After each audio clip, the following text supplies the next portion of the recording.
नमस्ते. जय श्रीकृष्ण. दंडवत प्रणाम सगळ्यांना. कसे आहात सगळे?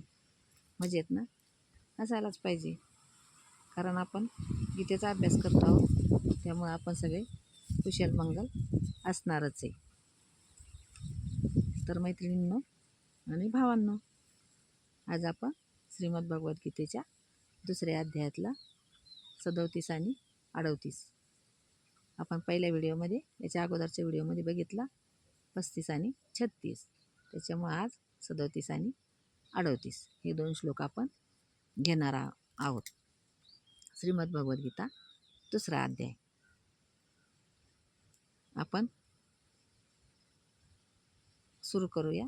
दुसरा अध्याय 37वा श्लोक.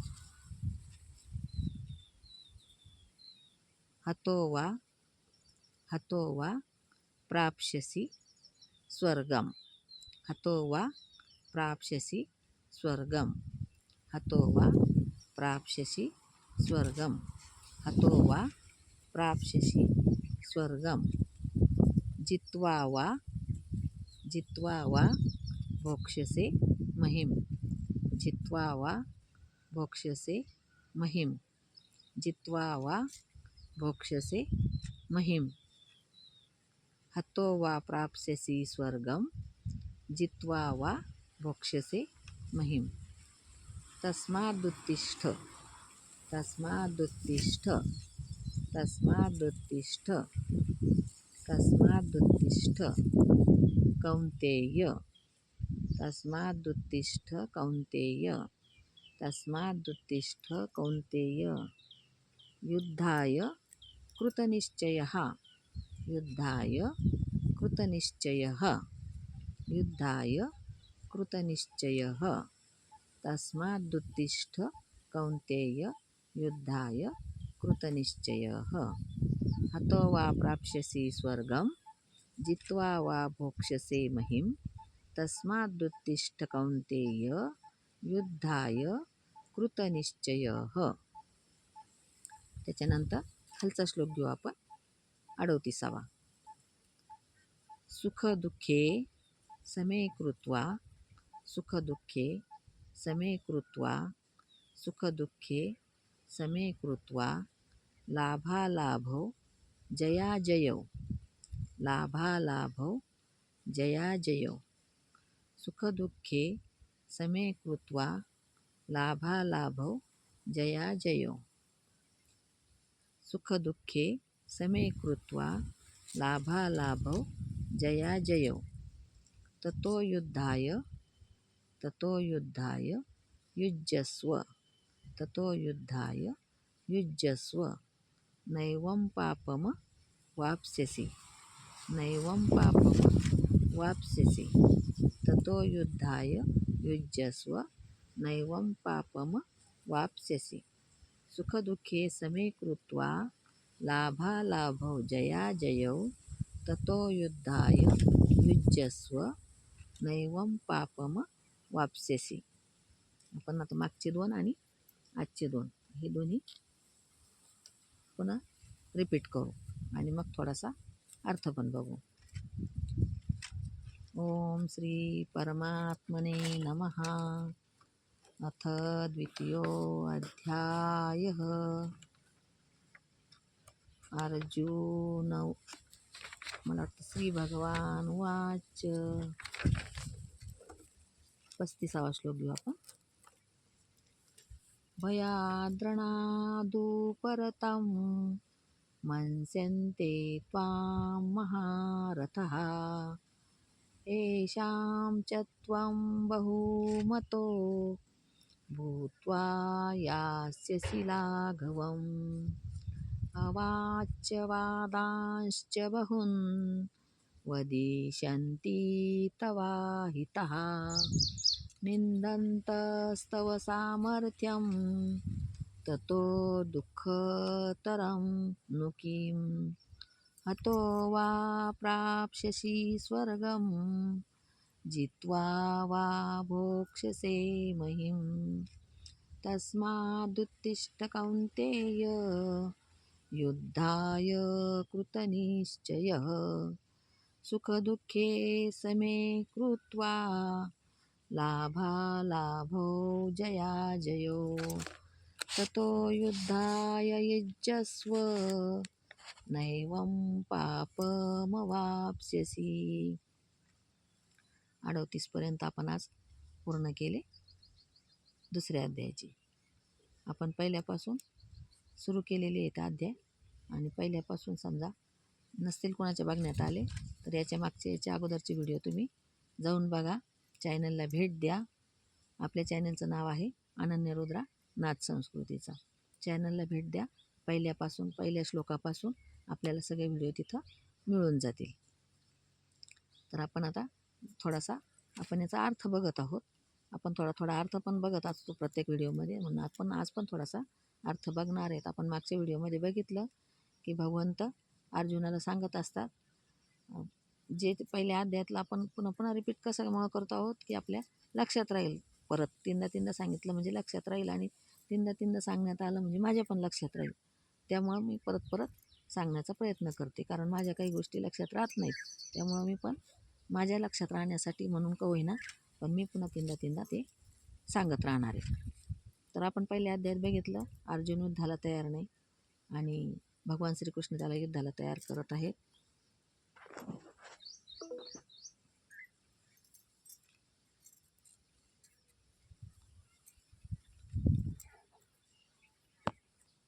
भगवान श्रीकृष्ण त्याला युद्धाला तयार करत आहेत. तर त्याला सांगत आहेत भगवान श्रीकृष्ण की तुझी अपकीर्ती होईल, तू एवढा महान योद्धा आहे, तुझी अपकीर्ती होईल, तू जर युद्धाला तयार नाही झाला तर तुला लोक भित्रा म्हणतील, तुझी इतिहासामध्ये भित्रा म्हणून गणना होईल.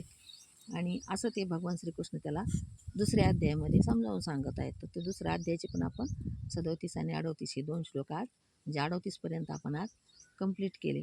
तर त्याच्यात भगवान श्रीकृष्ण त्याला सांगत असतात की तुला स्वर्गाचे द्वार पूर्ण खुले होऊन जातील. तू क्षत्रिय असल्यामुळं तुझं जे कर्तव्य आहे ते तुला पार पाडावंच लागेल. तुला मोहमायेमध्ये गुंतून चालणार नाही, कारण मोहमाया ही अशी आहे की त्याच्यामध्ये गुंतल्यानंतर तू जे काही तुला जन्माला येऊन करायचं आहे, जन्माला तुला ज्यासाठी घातलं आहे, ते काम तुला जे करायचं आहे जन्माला येऊन, आपण पण जन्माला आलो, आपण पण युद्ध करण्यासाठीच जन्माला आलो, आपण पण संघर्ष करण्यासाठीच जन्माला आलो. जीवनाचं नावच संघर्ष आणि संघर्षाचं नाव जीवन. तर असं हे युद्ध तुला पण करावंच लागेल, आणि तुला हे युद्ध करण्यासाठी त्याला भगवान श्रीकृष्ण हे प्रवृत्त करत असतात. तर त्याला ते सांगत असतात.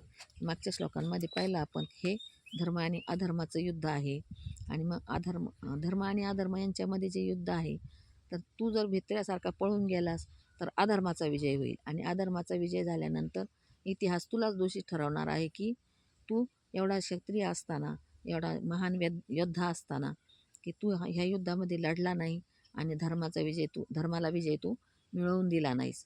त्याच्यामुळं लोक तुला म्हणजे तुझी कशामध्ये गिनती करतील, तर तुझी भित्र्यामध्ये गिनती करतील आणि तुला शंड वगैरे असं म्हणतील लोक. त्यामुळं तू युद्धाला तयार हो. तर आपण त्या श्लोकामध्ये बघितलं होतं की मागच्या श्लोकात बघितलं होतं की भयाद्रणादू परतम मनस्यन्ते त्वां महाराथम यशांच त्वं बहुमतो भूत्वा यशसि लाघवम अवाच्यवादांश्च बहुन वदिष्यन्ति तवाहिता निन्नन्तस्तव सामर्थ्यम ततो दुःख तरम नु किम. म्हणजे तुझ्या सामर्थ्यावर लोक शंका घेतील, आणि तुझ्या सामर्थ्यावर लोक शंका घेतील म्हणजे ते तुझी निंदाही करतील, निंदा नालस्ती करतील, आणि तुला भित्रा म्हणून तुझी ती भित्र्यामध्ये गणना करतील, आणि युद्ध सोडून पळून गेला म्हणून पळपुटासुद्धा तुला लोक म्हणू शकतात. म्हणून ती इतिहासामध्ये तुझं नाव जर अजरामर व्हायचं असेल, पुढच्या कितीतरी पिढ्यांनी तुला लक्षात ठेवावं असं जर तुला वाटत असेल, तर तुला चांगलं काम हे करावंच लागेल. आणि हे युद्ध जे आहे ते युद्धामध्ये कोणाचा ना कोणाचा विजय होणारच आहे, कोणाचा पराजय होणारच आहे. पण सत्य आणि असत्य यांचं जर युद्ध असेल तर त्याच्यात सत्याचा विजय झालेला अतिशय चांगला असतो. धर्म आणि अधर्म यांच्यातलं युद्धच असतं, तर धर्माचा विजय अधर्माचा पराजय हे ठरलेलं असतं. आणि अधर्माचा पराजय झाला तरच लोक समजा युद्ध करायला तयार होतील की भरपूर काही असतं की त्याच्यामध्ये धर्म आणि अधर्म याच्यामध्ये कोणी धर्माच्या बाजूने असतं, कोणी अधर्माच्या बाजूने असतं. म्हणजे चांगल्याच्या बाजूने पण कोणी असतं, वाईटाच्या बाजूने पण कोणी असतं. म्हणजे हे आपल्यालाच सांगण्यासाठी आहे ना, आपल्यालाच शिकण्यासाठी गीतेमधलं हे जे आहे ते, की चांगल्या बाजूनी पण लोकं असतात आणि वाईट बाजूनी पण लोकं असतात. आणि दोन्ही बाजूनी जर लोकं असतील तर मग विजय कोणाचा व्हावा? चांगल्या बाजूचाच व्हावा की नाही? मग त्याच्यासाठी धर्म आणि अधर्म यांचं हे युद्ध आहे आणि धर्माचाच विजय झाला पाहिजे. आणि जेव्हा धर्माचा विजय होईल तुला तर स्वर्गाचे सगळे दारं उघडे होतील आणि तुझी लोकं म्हणजे तुझी कीर्ती दिगंत राहील, असं भगवान श्रीकृष्ण त्याला सांगत असतात. पण अर्जुन काही ऐकायला तयार नसतो. असं भगवान त्याला समजून सांगत सांगत सांगत इथपर्यंत आता आलेले आहेत. की सुख दुःखे समे कृत्वा लाभा लाभो जया जय, जो आता आपण श्लोक घेतला तर तो युद्धायुज्यस्व नैवम पापमो वापशेशी. तू असं म्हणू नको की माझ्या हातून पाप घडतंय आणि युद्धामध्ये जय होईल का विजय होईल हा असं पण तू विचार करू नको. लाभ मिळेल का हानी होईल याचा पण तू विचार करू नको. पण तू युद्धाला तयार हो आणि युद्धाला तयार होच म्हणून भगवान श्रीकृष्ण त्याला सांगत असतात. तसंच आपल्याला पण त्याच्यातून असं शिकायचं आहे की युद्ध करण्याची जर परिस्थिती, युद्ध म्हणजे आता आपण युद्ध नाही करत पण आपल्या जीवनामध्ये सुद्धा संघर्ष असतोच आणि त्या संघर्षाला तोंड देणं ही आपली आजच्या काळाची गरज आहे आणि प्रत्येकाने ते तोंड दिलंच पाहिजे. जर समजा संघर्षाला तोंड जर नाही दिलं तर आपल्यालाही लोक भित्राच म्हणतील ना. मग जी अर्जुनाची गत होती तीच आपली पण गत आहे. म्हणून त्याच्यातून आपल्याला गीतेमधून हे शिकायचं आहे की संघर्ष हा करावाच लागणार आहे. काहीतरी केल्याशिवाय काही मिळत नाही. कारण गीतेचा संदेशच तो आहे की केल्याशिवाय मिळत नाही. तर केल्याशिवाय मिळत नाही म्हणल्यापेक्षा आपण ते करणंच गरजेचं आहे. ते आपलं कर्तव्य आहे. कारण आपल्याला ते कर्म करण्यासाठीच आपण या पृथ्वी तलावर आलेलो आहोत आणि हे जी आपण आता सध्या सगळं कर्म करत असतो. आपण सगळे कर्म आपल्याला करतो. जे काही करतो ते आपलं कर्मच आहे. खातो ते कर्म, झोपतो ते कर्म, काहीतरी एक कामच आहे ना ते. मग आपण आता बी हे कर्म करतच असतो.